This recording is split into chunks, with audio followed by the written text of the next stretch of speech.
Alors, avant de commencer la vidéo, j'ai pas les cheveux sales, je sors de la douche, j'ai essayé de les sécher, mais ils mettent toujours 2 plombes à sécher. Donc, ils sont juste mouillés, pas sales. Et aujourd'hui, du coup, on se retrouve pour parler d'un groupe international qui marche beaucoup en ce moment, puisqu'on va parler de Catsize.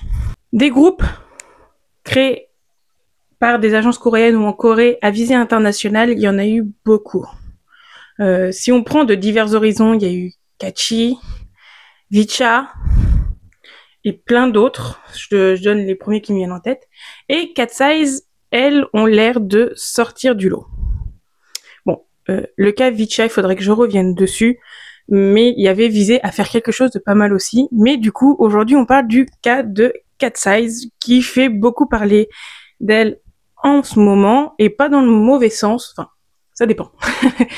Puisque encore ce matin, j'étais sur TikTok et j'ai vu que elles avaient fait une chorégraphie au VMAs et il faut dire qu'elles ont l'air d'avoir attiré pas mal l'attention.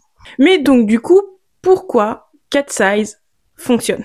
J'avais envie de faire cette vidéo pour voir qu'est-ce qui fait que Catsize a mieux et fonctionne mieux que les autres groupes à visée internationale que créent les agences coréennes, puisque HYBE n'est pas le seul. La JYP a essayé aussi. D'autres agences ont essayé. Alors pourquoi Catsize réussit mieux que les autres? Déjà, essayons de voir à peu près d'où viennent Catsize, puisque le début de leur popularité, en fait, provient déjà de leurs origines. Catsize a été créé grâce au survival show The Debut Dream Academy. C'est une émission produite par HYBE et, alors, je suis désolée si je le dis mal, JFN Records, je crois, pour créer un girls group. L'émission voit 20 jeunes femmes de tout horizon, de 12 pays différents, je crois, se battre, essayer de survivre pour faire partie du groupe final.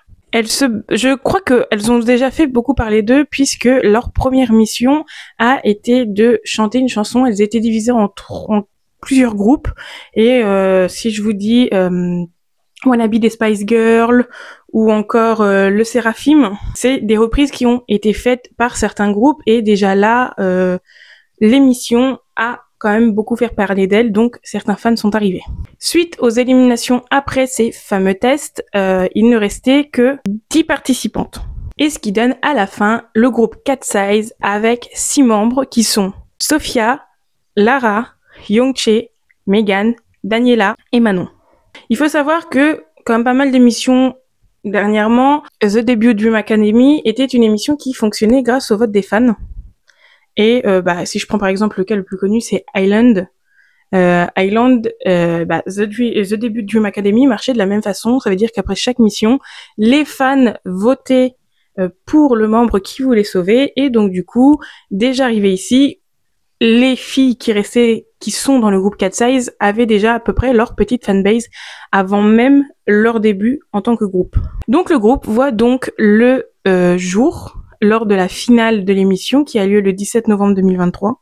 Et Bang Chi-hyuk, qui est le dirigeant de HYBE maintenant, il fait toujours partie de HYBE, et donc du coup, c'était un peu son idée, et donc du coup, Bang Chi-hyuk explique pourquoi créer Catsize. En fait, ce qu'il voulait faire, c'est créer un groupe à visée internationale avec la méthodologie de la K-pop. Parce que les groupes internationaux, je prends les Jonas Brothers, je sais pas, One Direction, mais ça date. C'est pour vous dire, je suis plus trop les groupes internationaux, mais ils ont une méthodologie bien américaine. Et Bang Chi-hyuk s'est dit que, déjà, si le groupe vient de HYBE, donc d'une agence coréenne, il va attirer des fans de K-pop. Et avoir un groupe international qui peut aussi plaire à l'Asie en général, grâce à la méthodologie de la K-pop, c'était, faut l'avouer, une idée qui est vraiment pas mal. Et donc, comme je vous l'ai dit juste avant, grâce à cette émission, le groupe avait déjà à peu près une fanbase prédéfinie. Donc déjà, des membres qui étaient choisis pour faire le groupe Catsize, mais aussi ceux qui regardaient l'émission en général, puisque t'en as certains qui, ils sont peut-être pas beaucoup, mais qui s'en foutaient de qui était dans le groupe et qui voulaient voir en fait qui allait être dans le groupe final pour pouvoir suivre justement ce nouveau groupe. Et en plus, chose qui a renforcé leur présence, c'est que entre le temps de l'émission, le temps du début du groupe, Hybe et tous les réseaux sociaux en fait autour de Cat Size ont fonctionné, puisqu'on avait des TikTok, on avait des making of, on avait plein de trucs sur Cat Size qui fait qu'on n'avait pas le temps de les oublier et elles revenaient un peu tout le temps dans les For You page, dans les recommandations, et donc du coup on n'avait pas le temps d'oublier Cat Size. Une autre chose qui explique le fait que Cat Size fonctionne, c'est qu'on a des membres qui, contrairement au groupe de K-pop, ne viennent pas que de 2 pays, soit le Japon, soit la Thaïlande, soit la Corée. Là, on a un groupe qui vient des 4 coins du monde. Ce qui fait qu'on a des fanbases bien différentes. On a des fanbases qui fonctionnent mieux que d'autres. Des fanbases qui sont plus... J'ai plus le mot, mais qui sont là chaque fois que le groupe a besoin d'eux. Parce que, par exemple, Manon, elle, est suisse.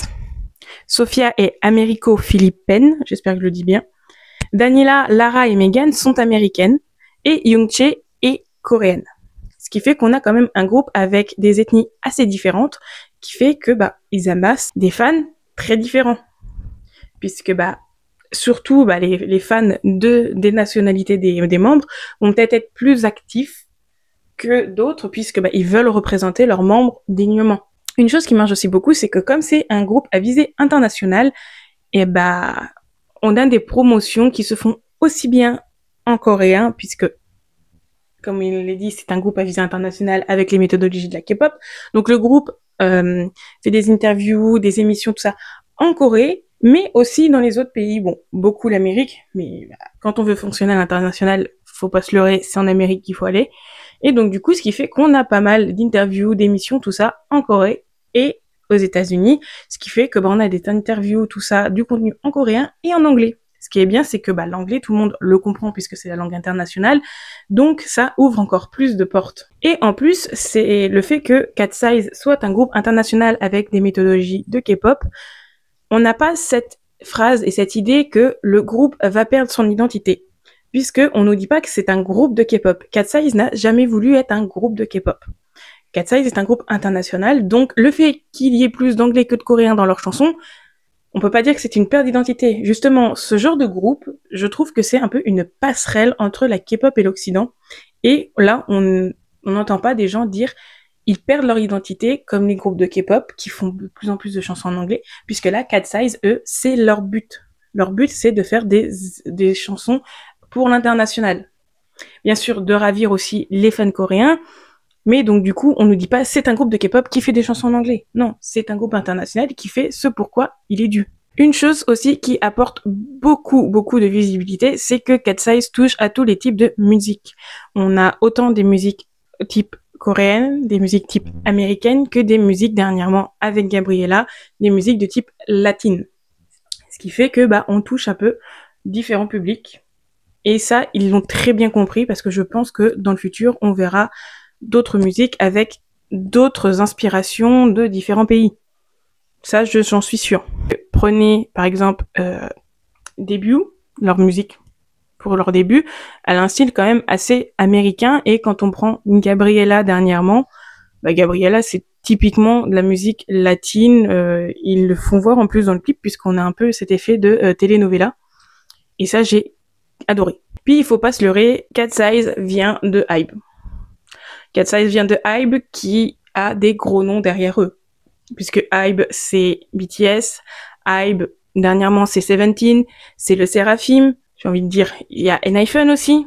Donc, Hybe a quand même des gros noms. Donc, tout de suite, Cat Size, quand Hybe a annoncé leur groupe, tout le monde a eu les yeux rivés sur Cat Size, puisque les groupes que Hybe a déjà fonctionnent assez bien. Donc, on s'est dit, Cat Size va fonctionner aussi. L'exemple tout bête, c'est que là, Cat Size fonctionne, et dernièrement, Hybe a annoncé qu'ils allaient sortir un nouveau groupe à visée internationale, et si je me trompe pas, on a une membre qui était dans The Debut de Dream Academy. Je sais qu'elle était dans la chorégraphie des Spice Girls, mais je vous mettrai sa photo. Et les gens tout de suite se sont dit, ok, alors il y en a qui étaient pas contents. Il y en a qui étaient pas contents puisque pourquoi faire un nouveau groupe comme ça alors que Cat Size fonctionne? je vous dirais pourquoi pas, puisque bah s'ils peuvent se faire plus d'argent, ils en feront, et puis si ça peut faire débuter de nouvelles personnes qui le méritent, et bah écoutez, autant le faire. Hein. J'ai envie de vous dire, si ils avaient, donc ils ont BTS, BTS a très bien fonctionné, pourquoi ils ont fait TXT? Pourquoi ils ont fait un iPhone? Bah non, en fait ils ont totalement raison. Ils ont totalement raison. Plus ça fonctionne, plus il faut en faire. Puis quand je vous dis, la fanbase aussi joue pour beaucoup. Donc je vous ai dit que bah, y avait la fanbase du groupe au départ. Il y a la fanbase des membres qui sont là, mais il y a aussi des fans des autres membres qui ont continué, malgré le fait que leurs membres favoris soient pas dans le groupe, à suivre Cat Size. Donc la fanbase est plus grande qu'un groupe qui vient de débuter, puisque bah, les émissions donnent de la visibilité aux membres. On laisse le temps à des fanbases et aux fans de se créer. Donc, c'est sûr qu'un groupe issu d'une émission sera peut-être plus jugé, mais aura plus d'impact, puisqu'il y aura déjà plus de fans qu'un groupe qui vient de commencer.